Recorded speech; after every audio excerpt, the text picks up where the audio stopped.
this was not the one. And this changed my life.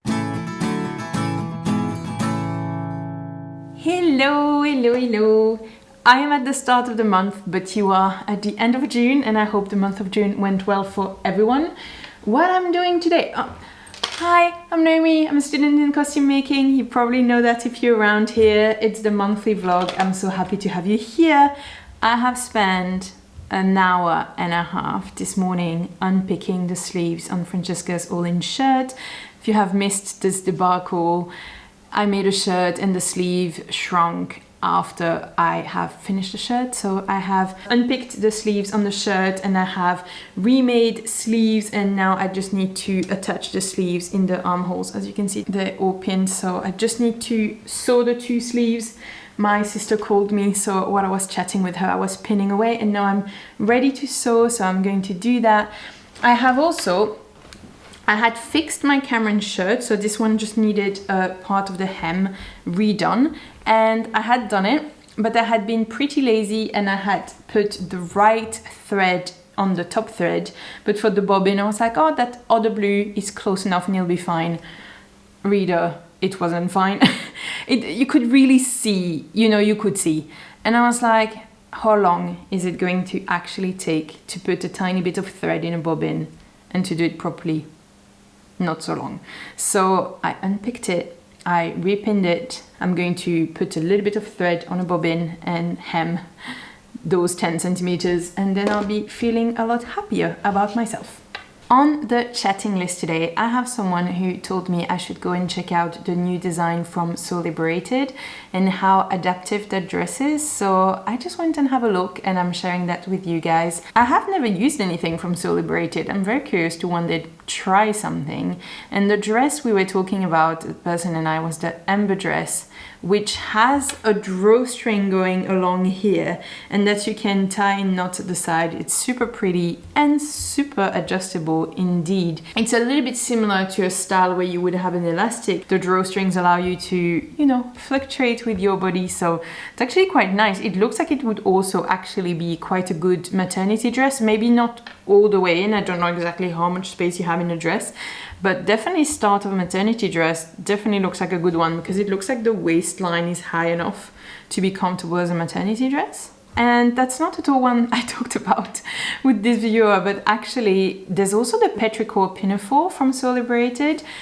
First, petrichor is a lovely word and I really like it, so already a good start. But this dress is really fitted here and then kind of A-line underneath, which does mean that if you tend to fluctuate, from your belly, from your hips, you have a lot of room, and this would fit you through quite a few sizes. So if you do not mind not having your waist defined, and I know some people want to always have the waist defined, but if you're fine with not having the definition on your waist, or you could also just wear a belt on top, the petrichor pinafore pattern is kind of a good one. I really like the shape in the back and the big inverted pleat on the back. I think it looks really nice. I am now going to go back to sewing, and yeah, I don't know what's coming in this vlog. I have not lived my June month yet, but I hope a really good month to come. What's to come? I have my final exam. I have 2 more exams coming for school, and then I'm finished. So I have drawing this Saturday, and then in not this week but next week I have my final exam in costume. And yeah, I'm looking forward to finish with school. Mostly, I really like going to school, and that's not the problem. I am looking forward to be finished with school because I am spending quite a lot of time sewing for Kinky Boots and having more times outside of Kinky Boots and school to do just general YouTube and stuff would be nice. Also because I'm trying to pre-film everything for while we're in Japan, so I have a lot of videos coming up, and I also I want to pre-film for while we're in Japan, and I would also like to cover the 1 to 2 weeks afterwards, so that I don't have to come back and jump into filming straight away, because I want to be comfortable as I come back from holidays and start the school year and everything. So yeah, that's me. I wish you a good viewing of this video. Okay, so one, I need to iron Francesca's shirt because it comes out of the wash. I have breathing yarn keeping me company. I have the new sleeve. I have added 2 centimeters to it. The sleeve originally was just about fine, but as we are correcting it anyway, and as the entire shirt has shrunk, the shoulder is actually a bit tight. So, well, I'm adding a little bit to the sleeve. As we are doing it, may as well making it a bit wider. I've also moved the pleats. It looks like nothing, but it's going to make a bit of a difference. Basically, I'm adding 0.5 centimeter to the width of the cuff by doing this, and I have redrafted the line here just so that it's a touch easier to go in and out of this shirt. So now that these 3 pieces are done, I'm going to iron the shirt. I'm going to iron the fabric that I have to remake the new sleeves, and then I need to unpick those sleeves.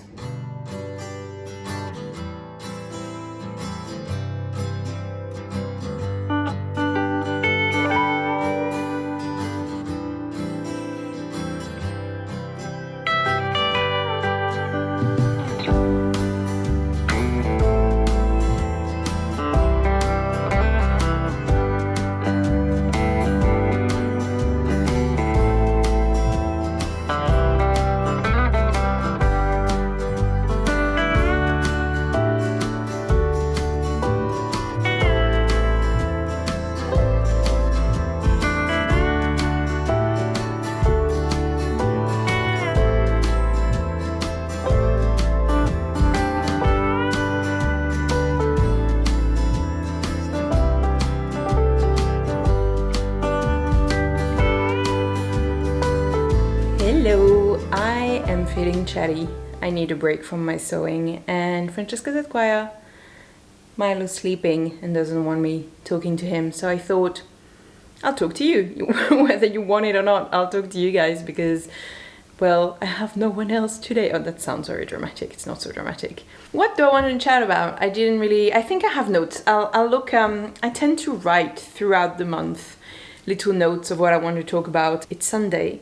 And yesterday I finished my final exam for school, and it was really weird. So, I mean, it was a lot of work this week, a fair amount of work, not going to lie. And if already know all this because this already came out for you guys, but I could not launch my new series when I intended to because there was just, it was like I have a school to, a school year to pass. I had to put in the time for school. On Friday we had the last workshop that was not the test day.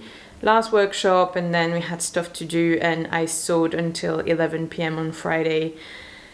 Lots and lots of hand sewing. I sewed the belt for my underskirt. I spent hours sewing the waistband on because it needs to be exactly 3 centimeters. Last time I did something that was supposed to be 5, and I had 2 millimeters off, and I got half of my grade off for 2 millimeters. And here I was doing that waistband, and I was like measuring every couple of centimeters. I was checking that I was still exactly at 3 centimeters, not a millimeter off.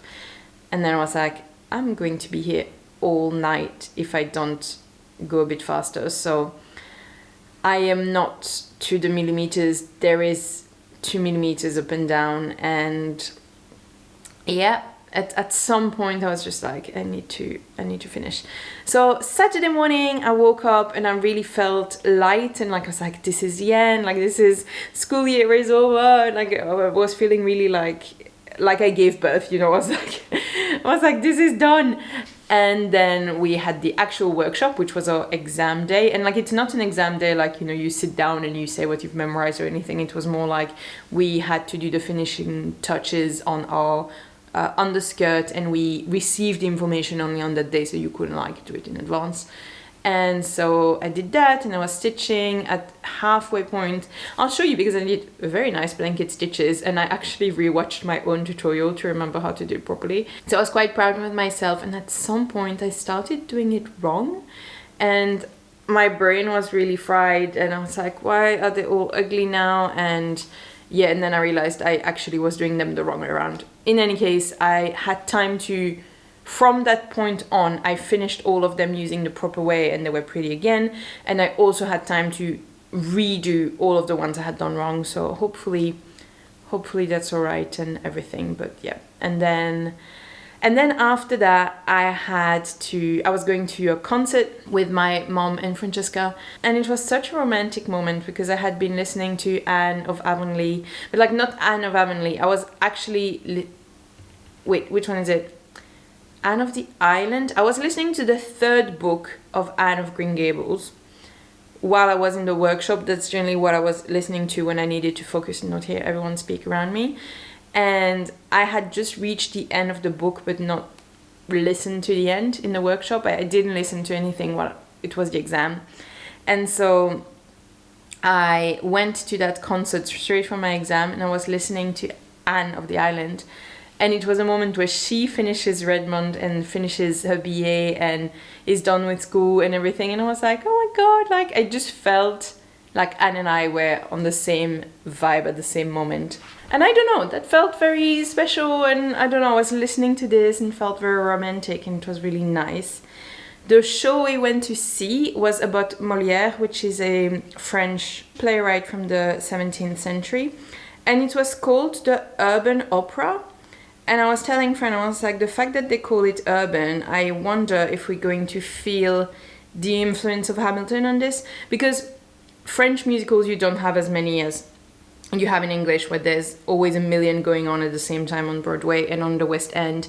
French musical, it's more like every couple of years you have a new one coming. It tours France and Belgium around French-speaking countries. And then it's over, and then they move on to the next one. And after 10 years, they revisit the old ones. But, you know, it's not like there's a ton. And it's more like you have the play and the tour, and that's it.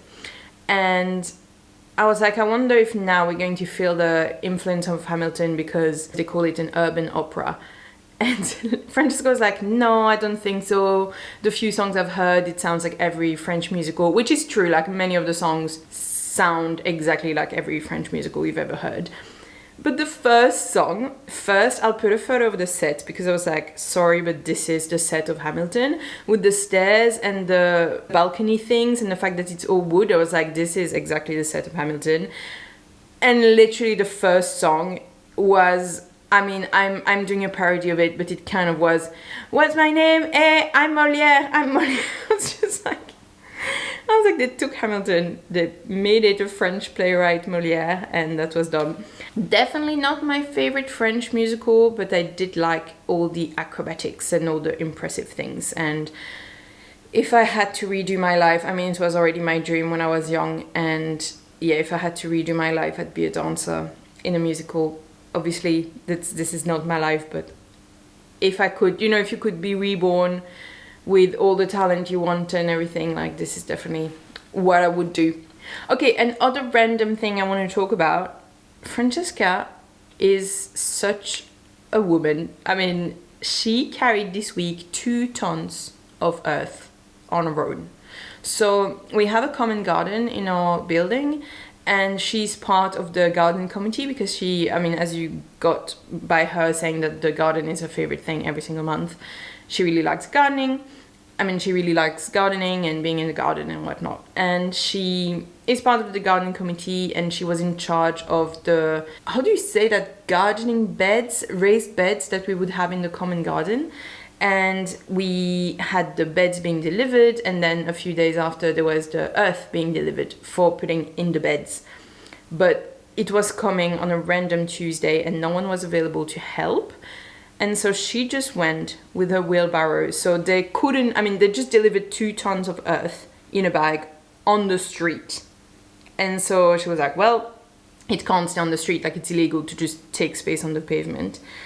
So she took her wheelbarrow, filled it up, walked through the building into the garden. The beds are like quite far into the garden, goes through the garden, empties the wheelbarrow into the raised beds, and do it again. And she did this for 5.5 hours and moved single-handedly 2 tons of earth. It just, I think it's like gives you what type of woman she is. I'm very in awe of her, as you gather by me saying this. Like, I think, what a woman. What a woman, really. Normally this month, because we're in June, like, you know, by the time this video comes out, it's end of June. And end of June is like 6 months into the year, and I was like, oh, it would be good to do a check-in of my Make 9 and see, you know, how I'm doing and what I've ticked off. And I was like, I wanted to do this whole video about like, this is where I am and this is my plan to finish. And you know what? My work internship for Kinky Boots, where I'm doing the costumes, has just really kicked off. I'm not sewing much for it, but I'm still sewing. But anyway, I'm doing a lot of costume management, costume sourcing, like everything. It takes time. So this just kicked off. At the same time, I was finishing my exams. Now my exams are done, but then I still need to work for Kinky Boots. Then we off to Japan for 3 weeks, which is great, but it means I'm not going to do a ton of sewing while we're in Japan. And I started to realize how much stress I was putting myself under for what? Like, who dies if my Make 9 is not finished? And I realized that it was a bit silly and that I should really revise my priorities, being doing my schoolwork, school is important and everything, finishing all that. I do want to get the YouTube videos out, so doing all the sewing projects that are linked to YouTube. But I was like, I think I'm going to give myself a pass on the Make 9. And like, I am going to try to do it still, but like, don't want to stress myself out with that. I also realized like I was stressing myself out ridiculously for my knitting projects, and I just want to get it all done. And like, yeah, and I want to do so much, but I also realized it's a bit silly to stress yourself out for something that's so inconsequential. So decided to chill, gave myself a lot of grace already, and preparing myself for not finishing my Make 9, because Kinky Boot is end of November. So basically we come back from Japan, there's not much time before the school year restarts, and then I'll be full on with school. And I'll be full on with Kinky Boots, and like Kinky Boots is going to be the last stretch, the last 3 months before the show. I'm just like, I don't want to expect too much. If I have time to do any project for me, I'll be really happy. But if there's no time, I don't want to feel pressure. And little did Noémie of this moment know, but I just got news that I can't wait to share with you. It's really, really great news. But time is going to be a scarce resource for me from September on. I'm such a lucky gal. I always feel like, wow, the lucky star that's working above me is working overtime, clearly, because I'm so lucky and I can't wait to tell you.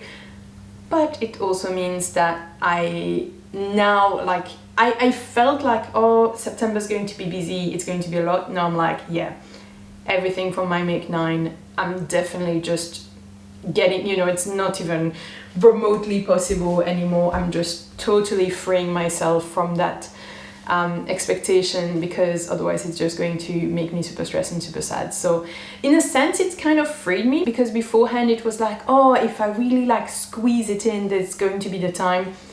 Now it's like so clear that there's not going to be the time, that it's almost, yeah, a relief, because I'm like, I have to let go. The only thing I still really hope to make happen is the knitting I'm hoping to do for Fran for Christmas. Random note. I think this TED Talk I'm going to talk about is 8-year-old, like really, really old. It's a TED Talk I watched years ago. Back in the days where, I don't know if you already gathered that this is my type of personalities, but like I would follow the YouTube channel of TED and I would watch everything, every video that TED put out, I would watch it.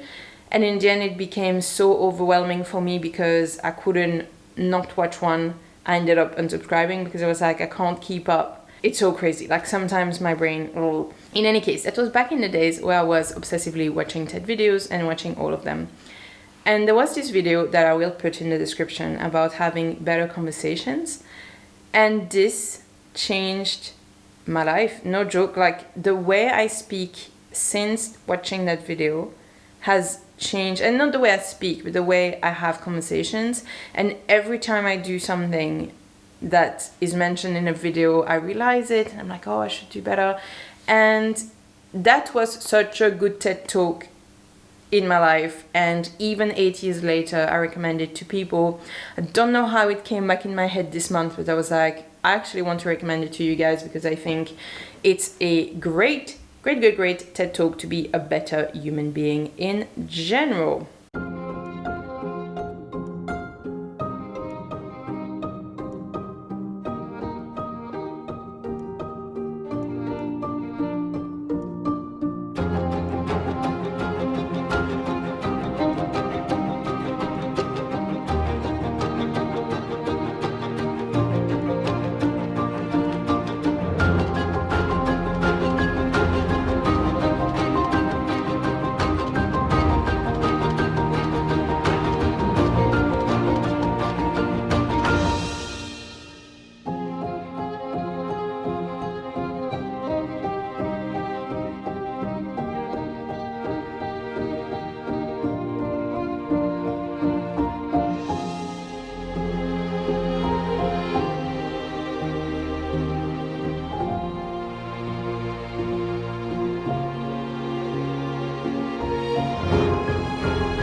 Okay, so me, my knits and all of my t-shirts, we're going to chat about a few things. I think I'm going to start with this book, which I have finally finished. I've been reading this for a whole 2 months. It was quite a drag.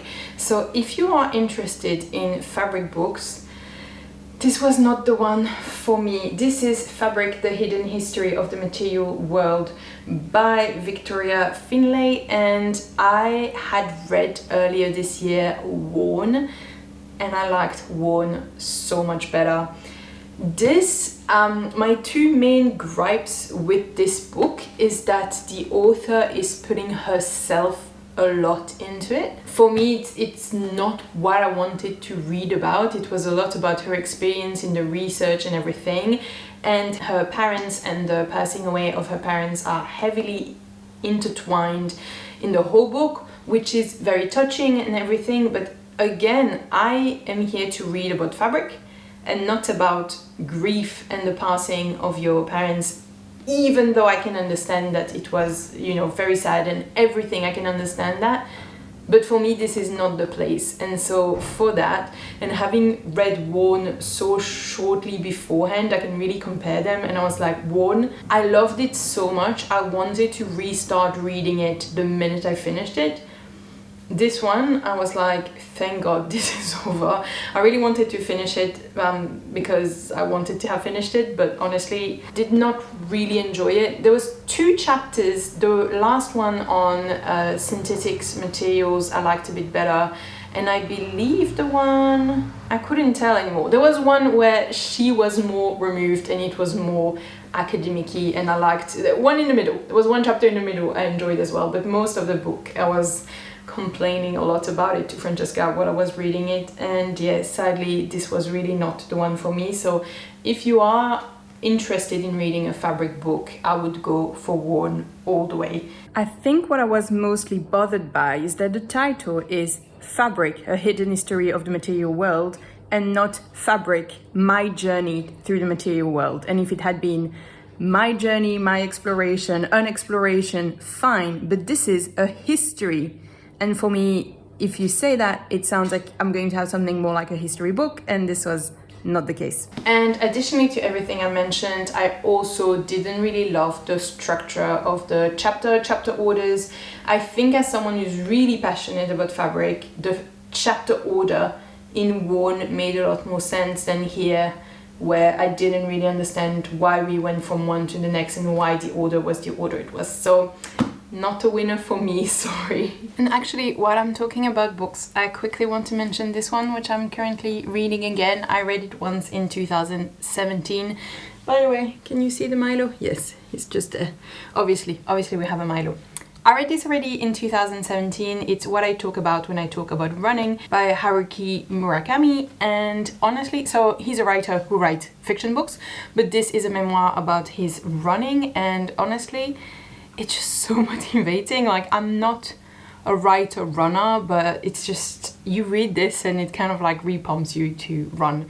And I'm finally with the clear from my physio to go back to running, so I'm like retraining from the ground up after a really long break and a lot of rehab to start running again. So I'm reading this and it's very motivating. So for the runner minute of this vlog, this book, really good. And I quickly want to mention I'm wearing a new t-shirt, and you will see a lot of new t-shirts in my videos because, as you may know, I am filming a whole series about t-shirt, but this one I have made for nothing. It's a bit upsetting. I mean, it's fine. It's just an extra t-shirt, but I already have a lot of new t-shirts in my wardrobe now, and so I didn't really need an extra one that in the end won't make it in a video because this t-shirt is no longer available. So this was the free t-shirt from Rebecca Page, the Toronto Tea, and yeah, so I have made it. And I can't find it anymore. I don't know if she doesn't offer it anymore or what's happened. If you know anything about what happened to the Toronto Tea, I mean, I'd love to be able to reintegrate it into the into the series. But like, if you can't download it anymore, there's no point. So here we are, the unloved t-shirt that's not going to get its moment in the sunshine. I thought I would give it its moment now. Ooh, ha, new t-shirt. I want to thank whoever amongst you recommended Breathing Yarn to me. 10 out of 10, you have spotted the right vibe for me. So Breathing Yarn is a YouTube channel that is mostly based on knitting, but she also does other crafty things. And honestly, yes, thank you for recommending her to me. Perfect channel for my liking. All the chill and cozy and, you know, like low intensity that I like. So thank you so much. I now in turn recommend it to you guys, but thank you to whoever recommended her to me. And then I can't find it, like I can't find it in the videos, but I'm pretty sure I have mentioned A Float in Time to you, which is a YouTube channel that does calm, chill music, etc. And I was listening to a lot of them, but then I started being like, how do they get 1 hour of music out every single day? And the photos were looking kind of AI looking, and I realized I think this channel is AI music and AI photos, and so that it's someone who's just generating a lot of AI music to post on their channel every day, and that made me feel not so good, and I don't really want to promote the use of AI. I mean, I am personally, that's something I don't know, I don't want to be controversial, but I don't feel super comfortable with the overuse of AI because of all the water and energy it necessitates. So I don't want to promote a YouTube channel that creates an hour of music every single day. So I didn't really think about that, and I didn't think about it until I was recommended the channel Yellow Cherry Jam, and the entire branding is that they are not AI made, and I was like, what do you mean you're not AI made? Are the others AI made? And then I went back to A Float in Time and I was like, oh, you probably are, aren't you? They don't say it anywhere, and you know, it's not clear, but it has red flags, and so in doubt I was like, probably best to avoid. So now I'm listening to Yellow Cherry Jam, which are definitely human made. I mean, at least they promise that they are. I will leave you here. I actually want to thank Morgan for tipping me a coffee. Thank you so much, Morgan.